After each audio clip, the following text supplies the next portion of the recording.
તો વિકાસની વાતો વચ્ચે રાજકોટમાં રસ્તા માટે સ્થાનિકોનો વિરોધ। વોર્ડ નંબર 18ની ઋષિ પ્રસાદ સોસાયટીમાં રસ્તાના અભાવે લોકો પરેશાન થયા છે। 2 વર્ષથી આ વિસ્તારમાં મેટલિંગ કામ કરી આરએમસીએ સંતોષ માન્યો છે।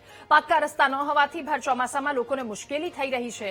પથરાળ રસ્તાના લીધે 2 દિવસ પહેલા એક બાળકને ઈજા પહોંચી હોવાનો દાવો ત્યાંના સ્થાનિકોએ કર્યો। પૂરતો વેરો ભરવા છતાં ઋષિ પ્રસાદ સોસાયટીના રહીશોની હાલત કફોડી છે, તો સ્થાનિક કોર્પોરેટરને રજૂઆત કરવામાં આવી તેના પર ધ્યાન દેતા હોવાનો લોકોનો આરોપ છે। રાજકોટમાં સ્થાનિક સ્વરાજ્યની ચૂંટણી તો પૂર્ણ થઈ ગઈ છે, પરંતુ ક્યાંક ને ક્યાંક વિસ્તારવાસીઓને પ્રાથમિક સુવિધાઓ નથી મળીને જેના જ કારણે આ બહેનો છે તે વિરોધ કરી રહ્યા છે। થાળી સાથે વિરોધ છે તે કરવામાં આવી રહ્યો છે। આ સીધા દ્રશ્ય જોઈ શકો છો જે પ્રકારે જે રોડ રસ્તાને લઈ બેન શેનો વિરોધ છે? આ શેનો? રોડ માટે અને પુલ માટે। પુલ ઉપર પાણી આવી જાય, વરસાદ આવે ત્યારે પુલ ઉપર પાણી આવે જાય છે।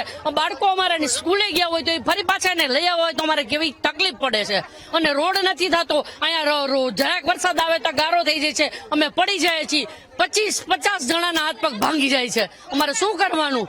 અને છોકરા અમારા સ્કૂલે નથી જઈ શકતા। નહીં, કોઈ નથી આવતું। આ બસ ત્યારે આવે છે, મત ટાણે આવે છે, બાકી કોઈ આવતું નથી। દિવાળી કરી દઈશું, દિવાળી કરી દઈશું। આ રોડ ની પુલ ની બે